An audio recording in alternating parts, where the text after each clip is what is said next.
สบายดีทุกคนมื้อนี้แม่ปุ้ยสิพามาเบิ่งวิธีเฮ็ดต้มเป็ดใส่หมักนาวดองเนาะเป็ดแม่ปุ้ยกับตัวใหญ่ๆแบบนั้นเลยทุกคนเด้อแม่ปุ้ยจะ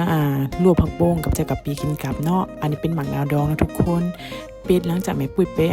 พันเป็นตอนแล้วแม่ปุ้ยก็สิมาเอือบด้วยน้ำผึ้งนะทุกคนจะหมักไว้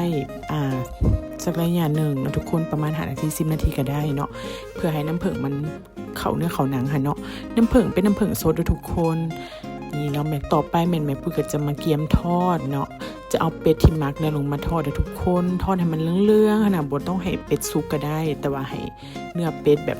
ประมาณแบบว่าเหลืองๆนะทุกคนสีสันงามเลย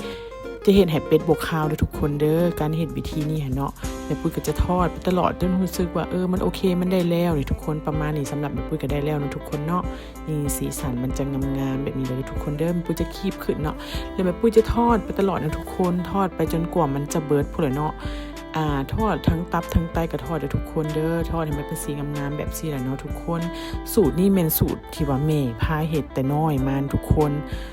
โดนแบบเห็ดกินเธอหนึ่งแต่หูซึกว่ามันแซ่บนะตะกี้หั่นหมักนาวดองหาซื้อยากเนาะเดี๋ยวนี้ก็หาซื้อง่ายหูซึกว่าห้าน้ำปั่นถั่วไปกับมีเนาะบังเอิญมื้อนั้นแม่ปุ้ยก็ไปซื้อน้ำปั่นแล้วก็ไปเห็นก็เลยซื้อมาไว้เนาะหาก็มีโอกาสได้เห็ดเนาะต่อไปแม่ปุ้ยก็จะต้มน้ำให้ฟดๆนะทุกคนเอาหัวสิงไคข่าหัวแดงลงไปแม่ปุ้ยบ่ได้ปรุงอย่างหลายทุกคนปรุงแต่เกลือเป่งนัวขนอนิดนึงแล้วก็น้ำปลาสำนั่นเลยทุกคนแล้วปุ้ยจะเอาเป็ดที่ปุ้ยทอดแล้วลงไปใส่เนาะทุกคนใส่แล้วแม่ปุ้ยก็จะปิดฝาไว้เนาะต้มไปเรื่อยๆจนให้เป็ดเฮาเปื่อยเฮาว่ารู้สึกว่าเฮาพอแล้วสำนี้เนาะมันได้แล้วสำหรับเฮาน่ะคือแม่ปุ้ยนี่มาบายเบิ่งรู้สึกว่าสำนี้ได้แล้วนะทุกคนแม่ปุ้ยก็จะเอาหมักนาวดองลงมาใส่เนาะ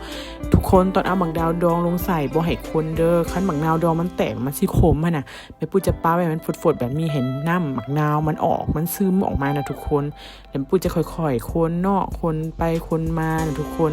นี่แม่ปุ้ยค่อยๆตักมันอยากให้ทุกคนเบิ่งตอนเป็ดแม่ปุ้ยเด้อจะเป็นประมาณนี้นะทุกคนรู้สึกว่าน้ำสุกแบบเฮาใส่หมักนาวดองมันแซ่บเด้อทุกคนลองไปเฮ็ดกินเบิ่งเด้อแล้วแม่ปุ้ยขอแนะนำกินกับลวกผักบุ้งแจ่วกะปิมันเข้ากันสุดเนาะเมนูนี่เนาะนี่ลูกชายเพิ่นกินแล้วเพิ่นมักแฮงแซ่บแฮงนะทุกคนนี่เนาะกับหย่อน้ำเด้อหย่อแม่น